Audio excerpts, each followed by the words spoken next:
খুব খারাপ খবর, মেশো নেই, বোনের শ্বশুরমশাই। ছেলেটাকে মাত্র আমি খেতে দিয়েছি, এরই মধ্যে যে আমার বোনকে তুমি নিয়ে এসেছিলে মা লক্ষ্মী করে, আর তাকে মা লক্ষ্মী করেই রেখেছো। গুড মর্নিং বন্ধুরা, কেমন আছো তোমরা? আশা করি যে যেখান থেকে আমার ভিডিও দেখছে সকলে খুব খুব ভালো আছো। আর জানো তো, ঘুম থেকে উঠতে বেশ খানিকটা দেরি হয়ে গেছে। এখন 7:30টার উপরে বাজে। চটপট করে টিফিন করছি, আর চাটা বড়ই করে নিয়েছে। চলো টিফিন করবো, সারাদিন অনেক অনেক কাজ করবো, আর তার সাথে সাথে তোমাদের সঙ্গে অনেক অনেক গল্প করবো। আগে টিফিনটা রেডি করি। এখানে আমি ম্যাগি সেদ্ধ হতে বসিয়ে দিয়েছি। আর ততক্ষণ না, একদম সময় নষ্ট না করে এখানে আমি পেঁয়াজগুলো ভাজতে দিয়ে দিই। দেরি হয়ে গেছে বলছি না। আমি জানো তো একদমই না খুব বেলা পর্যন্ত ঘুমোতে ভালোবাসি না। আমি একটু সকাল সকালেই ঘুম থেকে উঠতে ভালোবাসি। এক তো সকাল সকাল ঘুম থেকে উঠলে সকালের যে একটা ব্যাপার, স্নিগ্ধ ব্যাপার, সেটা ফিল করা যায়।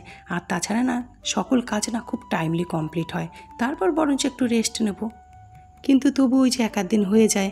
আজ যেমন একটু বেলাই হয়ে গেছে ঘুম থেকে উঠতে। আগে দিলাম ম্যাগি মশলা, এবারে বিট নুন দিলাম। আজ আর সাদা নুন দিলাম না, বিট নুন দিয়েই করছি। এবার দিচ্ছি একদম পরিমাণ মতো গোলমরিচ গুঁড়ো। এখানে জানো তো ধনে পাতার টমেটোর খুব দরকার ছিল, কিন্তু নেই, এখন শেষ হয়ে গেছে। তো নেই, ঠিক আছে, যেটা আছে আর যা আছে তাই দিয়ে কাজ চালাতে হবে। তবে জানো তো, এর মধ্যে না ডিম ঝুরি করে দিলেও খুব ভালো হতো, কিন্তু বর ডিম খেতে চাইলো না, তাই জন্য দিলাম না ডিম। এখন না বেলা 9:30 বেজে গেছে। বর তো অফিস যাচ্ছে, আর ওদিকে লালু কীরকম ল্যাজ নাড়াচ্ছে দেখো। এখন জানো তো কটা দিন ওদেরকে দেখাই যাচ্ছে না, পাত্তাই পাওয়া যাচ্ছে না। কোথায় থাকছে কে জানে, অনেক সাঙ্গ জুটেছে। ওকে, এই জায়গাটা ক্যামেরাতে, এই যে গাছগুলো খুব সুন্দর না, খুব সুন্দর এই জায়গাটা ক্যামেরাতে ওঠে। টিফিন সেরে আমি এখন উপরে চলে এসেছি বন্ধুরা বিছানাটা গুছাতে। বিছানাটা গুছাবো, তারপর আমার একটু বাজারে দরকার আছে।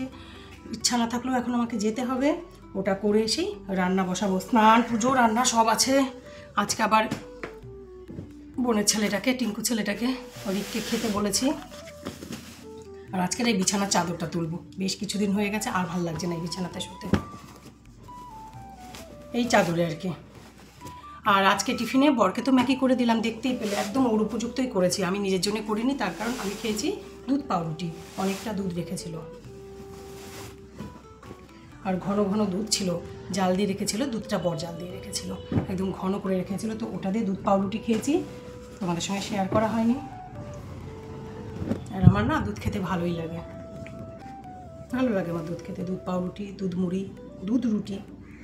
রুটি যদি আমি একমাত্র খাই না বন্ধুরা, কোনো দিন অনেক আছে না চিকেন রুটি ভালোবাসে, মাটন রুটি ভালোবাসে, তড়কা রুটি ভালোবাসে, তড়কা দিয়ে একটু আধটু। আর রুটি যদি খাই, দুধ, গরম গরম দুধ, তার মধ্যে রুটি ছিঁড়ে ছিঁড়ে দিয়ে, আম থাকলে আমের সময় আম, কিংবা একটা কলা, চিনি দিয়ে নয়, চিনি দিয়ে আমার ভালো লাগে না, ওটা খেতে আমার ভীষণ ভালো লাগে। এক একজনের খাবার এক এক রকম না। বর যেমন দুধ ছোবেও না, একমাত্র ওই দুধের চাই খায়, তাছাড়া দুধ, মেয়েও তাই। মেয়ে তো দুধের চাও খায় না, ওর সেটাও হজম হয় না।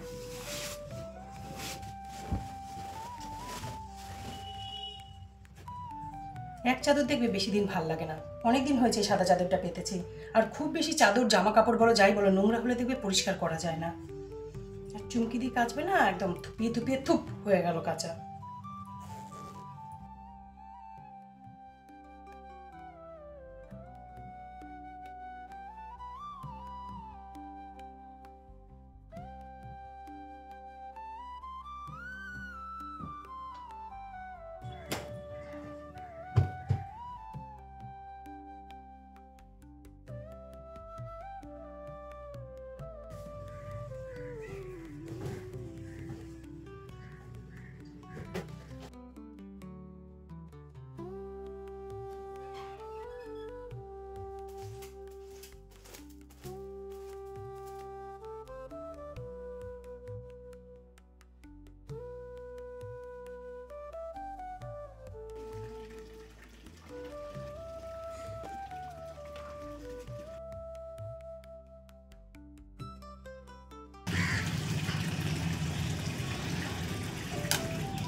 এই কটা জামা কাপড় জানো তো ধুয়ে দিলাম, এগুলো রং রং উঠতে পারে, রং উঠলে আমার আবার ওই জামা কাপড়গুলো বা সাদা চাদরটা, বিছানার সাদা চাদরটা নষ্ট হয়ে যাবে, ওই জন্য এগুলো ধুয়ে দিলাম।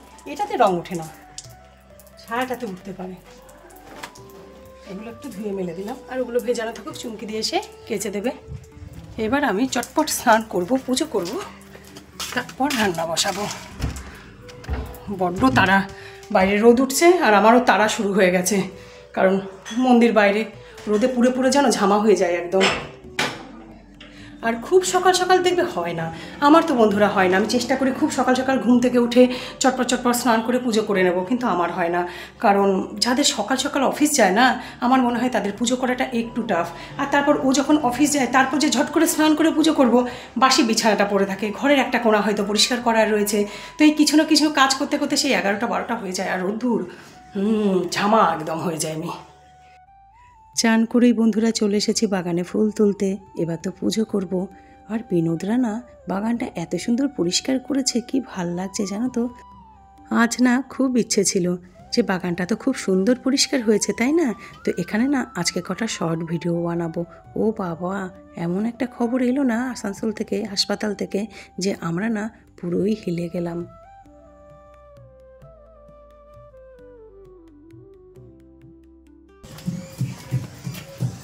রান্না চলছে, আমি বসাবো গো, আমার এই পুজোটা করে নিই। আমিও বসাবো রান্না, পুজোটা করে নিই। হ্যাঁ, পুজোটা করে নিচ্ছি।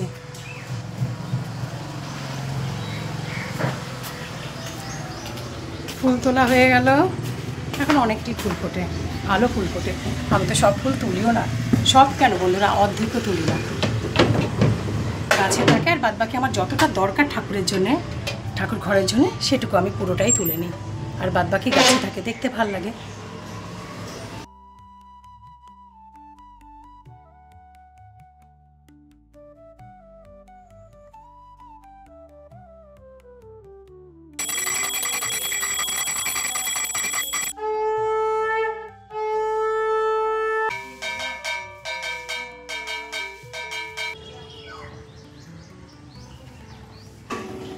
ঠাকুর ঘর থেকে এসেই না আমি চট করে আগে ভাত বসিয়ে দিলাম, তার কারণ মেসের শরীর খুব একটা ভালো নেই, ওরের ছেলে যাবে দেখতে। তো আমি তো অনেক কিছু রান্না করবো ভেবেছি, এখন 12:30 বেজে গেছে, তাও 2টোর সময় খেতে আসবে। তো আমি ভেবেছি আমি আরামসে আমি রান্না বান্না সব কমপ্লিট করব, কিন্তু এখন মনে হচ্ছে হবে না। ঠাকুর ঘরে যখন পুজো করছিলাম না, তখন জানো তো একটা ফোন এলো। ফোনের ও প্রান্ত থেকে টিঙ্কু বলছে, দিদি বাবার অবস্থা না খুব একটা ভালো নেই, 24 ঘন্টা সময় দিয়ে দিয়েছে। বিশ্বাস করো, এতটা ভয় পেয়ে গেছিলাম না, এতটা ঘাবড়ে গেছিলাম না। কিছুদিন আগে তো আমার নিজের ঘরেও এরকম হয়েছে না, জানি তো এর কষ্টটা, এর যন্ত্রণাটা। আর এদিকে জানো তো, আজকেও না বাচ্চাটাকে আমি একটু খেতে ডেকেছি। ও আমার এখানে খেতে না খুব ভালোবাসে, পেটুক তো খেতে ভালোবাসে তো খুব। আমি যে আজকে ওকে কীভাবে রান্না করে দিয়েছি আর কী রান্না করে দিয়েছি জানো তো, কিচ্ছু জানি না। শেষের দিকে তো আমি ভিডিও বন্ধ করে দিয়েছিলাম, যে না আমি কোনো রকমে আগে একটু রান্না করে ওকে খাইয়ে দিই। কেন জানি না মনটা না বড্ড ডাকছিল। আমি যখন রান্না করছিলাম জানো তো, তখনই না ওকে ডেকে নিয়েছিলাম, বাবু আমি না রান্না চাপিয়ে দিয়েছি, আসো খেয়ে যাও। ও চলেও এসেছিল। ওকে যেই না আমি খেতে দিয়েছি, বিশ্বাস করো, মাত্র মুখে দিয়েছে ছেলেটা ভাতটা, তখনই খবরটা এসে গেছে। আর আমি ওকে একদম জানতে দিইনি, আমি ভাবলাম আগে বাচ্চাটা খাক, তারপর যা হবে দেখা যাবে। কি করে বলো তো, ওর সামনে থেকে আমি থালাটা নিয়ে নিই, ওর খিদে পেয়েছে, ও খেতে শুরু করেছে। আর বাচ্চাদের তো কোনো দোষ নেই, তাই ও আগে খেলো, তারপর ওকে নিয়ে আমি ওর বাড়িতে গেলাম।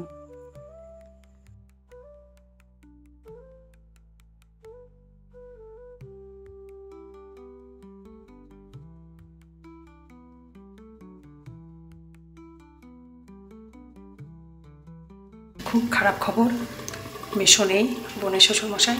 ছেলেটাকে মাত্র আমি খেতে দিয়েছি, এরই মধ্যে খবর চলে এসেছে যে মেশো নেই। আমি ওকে খাইয়ে ওর বাড়িতে নিয়ে যাচ্ছি ওকে, এখন ওকে আমি কিচ্ছু বলছি না, বাচ্চা মানুষ দুটো খেতে বসেছে, ওকে আগে খাইয়ে নিই, পরে তোমাদের সাথে কথা হচ্ছে।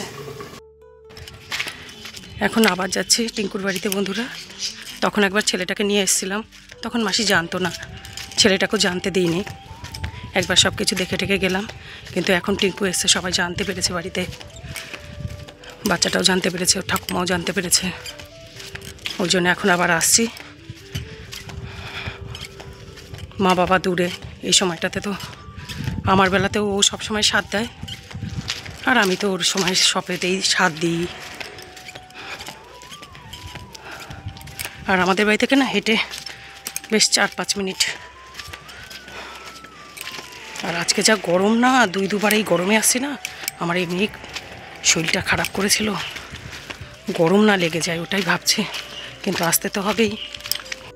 আর বন্ধুরা, রাত্রি 10:30 বেজে গেছে এখন। এতক্ষণে আমি তোমাদের সামনে এলাম, তাও ভিডিওটা আজকে শেষ করতে এলাম। ওই যে দেখলে না, বিকেলবেলা বোনের বাড়িতে গেলাম, তারপর ফিরতে ফিরতে রাত্রি প্রায় 9:30 হয়ে গেছে। ফিরলাম, স্নান করলাম, ওদিকটাও একটু সামলে দিয়ে এলাম। স্নান করে একটু সেদ্ধ ভাত করে খেলাম দুজনে। তারপর বাড়িতে একটু কথা বলছিলাম বাবার বাড়িতে। ওরা আসতে পারেনি, দাদা বেরিয়েছিল, রওনা দিয়েছিল, কিন্তু ট্রেন মিস করেছে। অত দূর থেকে আসবে তো, ট্রেন মিস করেছে, আসবে, কাজে আসবে, সেই সমস্ত কথা বললাম। আর বর তো যেতে পারেনি, মানে শ্মশান যাত্রী হয়ে যেতে পারেনি, তার কারণ আমাদের তো 1 বছর হয়নি, কাল ওষুধ চলছে, আমাদের তো হবে না, তাই জন্য ও যেতে পারেনি। বাড়ি থেকে ছিল অনেকক্ষণ, তখন একসঙ্গে বাড়িতে এলাম। খুব খারাপ লাগছে। আজ অনেক কথা মনে পড়ছে।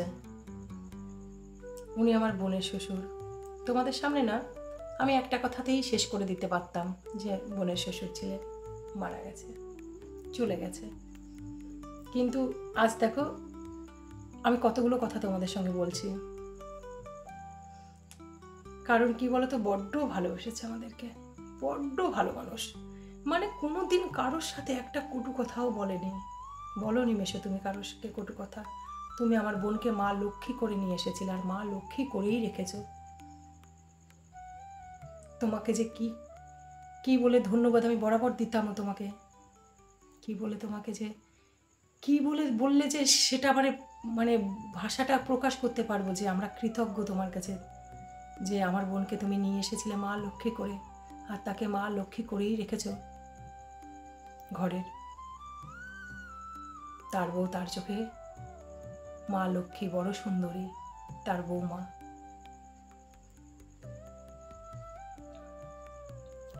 বড় ভালো মানুষ ছিলে মেশো, তাই হয়তো তুমি না একদিনের তরও ভুগলে না, একটা মিনিটের তরও কাউকে ভোগালে না। তুমি চলতে ফিরতে, খেতে বসতে, উঠতে বসতে, তুমি একটু অসুস্থ হলে তোমাকে নার্সিংহোমে নিয়ে গেল, সেখানে কয়েকদিনের একটু লড়াই, যেটা নর্মাল মানুষের হয়, তারপর তুমি চলে গেলে। তোমার মতো ভালো মানুষ কখনো বিছানায় পড়ে থাকতে পারে মেশো? পড়ে থাকতে পারে না। তুমি তোমার ছেলে বউদের কি কষ্ট দেখতে পারো চোখে? দেখতে পারবে না, পারো না তুমি কষ্ট দেখতে, দিতে না কষ্ট কখনো। তাই হয়তো তাদেরকে একটুও ভুগতে দিলে না, একটুও কষ্ট পেতে দিলে না। তোমার মতো ভালো মানুষদের শেষ যাত্রা এরকম সুন্দরই হয় গো। তুমি বড্ড ভালোবেসেছো আমাদেরকে, বড্ড ভালোবেসেছো, সম্মান দিয়েছো আমার মা বাবাকে, কোনোদিন ভুলবো না মেশো। খুব ভালোবেসেছো আমার মা বাবাদের, খুব। তুমি যেখানে গেছো সেখানে তুমি ভালো থাকো। এই যে ভালো মানুষটি তুমি ছিলে না, ওখানে গিয়েও তুমি এই ভালো মানুষটি হয়েই থেকো। আমরা যেমন তোমার কাছের ছিলাম না মেশো, তুমিও আমাদের অনেক কাছের ছিলে। তুমি ভালো থেকো তোমার পরপারে। আর বন্ধুরা, আজকের ভিডিও আমি এখানেই শেষ করছি। আগামীতে অবশ্যই দেখা হবে নতুন ব্লগের সাথে। তোমরাও ভালো থেকো, সুস্থ থেকো। আজকের মতো টাটা।